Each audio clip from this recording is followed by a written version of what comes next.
Hi again, everybody. All right, so I wasn't going to make soup until after Christmas, but starting yesterday, everyone around me got sick.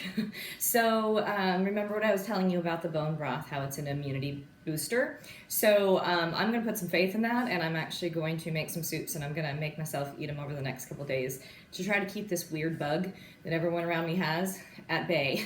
It's literally everybody from my studio to my clients. Everybody's just getting sick like crazy. So I'm gonna go ahead and I'm gonna turn towards soup as my cure, or at least preventative. So what I did with my soup, it's here on the stove. It's been simmering for about 2 hours. I started with onions, carrots, and celery and some garlic. And I just sauteed those in a pan with a little bit of olive oil. I diced them up nice and fine. I decided to do that this time with the carrots. Sometimes I keep them chunky, but this time I wanted to dice them fine.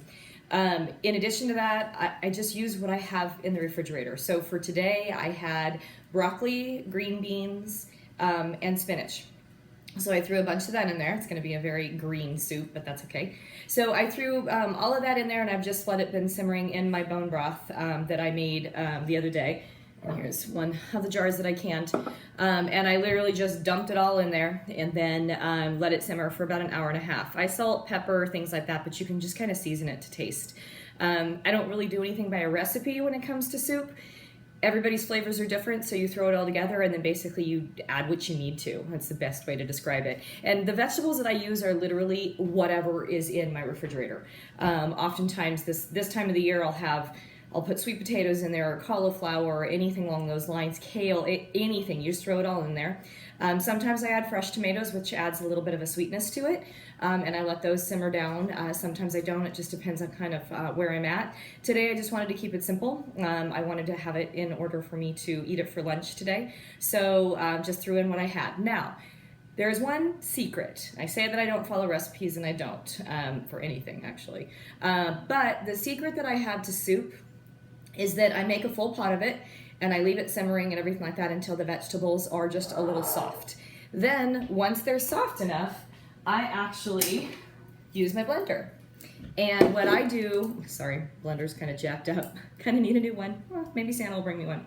But what I do is I take about half the soup directly from my pot here. So I just ladle it in. And like I said, I just go with about half of it. Because I do like to keep it kind of chunky. As far as my soup goes, it just seems hearty, a little bit more hearty that way to me, rather than like a smooth vegetable bisque. But you could blend your entire soup pot if you wanted to basically more like a vegetable bisque or something along those lines. I have done it that way in the past. Today is just not, I just don't want to do that. I'm just going to keep things chunky and keep it simple. So I'm ladling out, like I said, about half the vegetables and about half the broth that's in here too.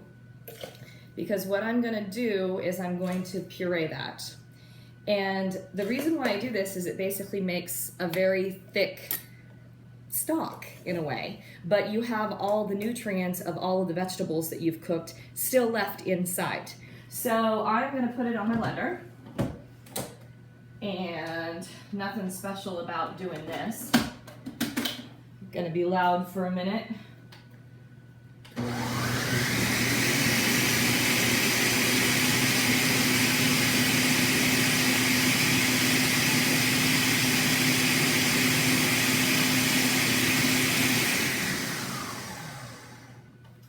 So once it's all blended together, I just pour it right back in the pot.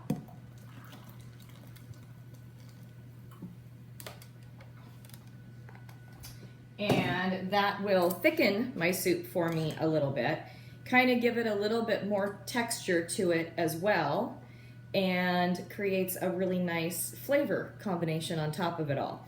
So you're not adding anything to thicken the stock or anything like that. You're not adding carbs or calories or anything like that, although I don't have a problem with carbs. I think everybody should eat them more, actually. But it does create just a little bit more of a thicker soup base, and you don't lose any of the flavor. So that's how I do soup.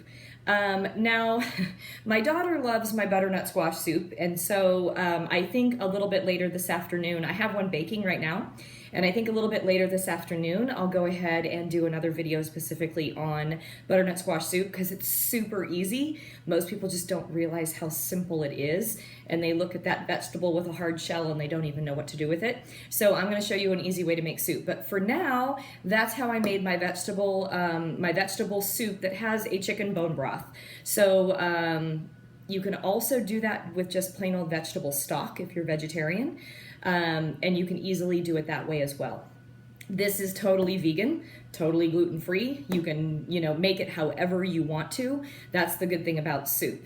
So I'm not gonna add any grains to it. I'm not gonna do anything like that. I'm just gonna enjoy the vegetable soup. And I like to keep things simple, and this is one of the ways that I can do it. And it really increases your vegetable intake because you're eating a large serving of vegetables in a small bowl of soup. So my story, and I'm sticking to it. I really think soup should be its own food group, and it should be something that's a part of every meal. So I hope you enjoy it.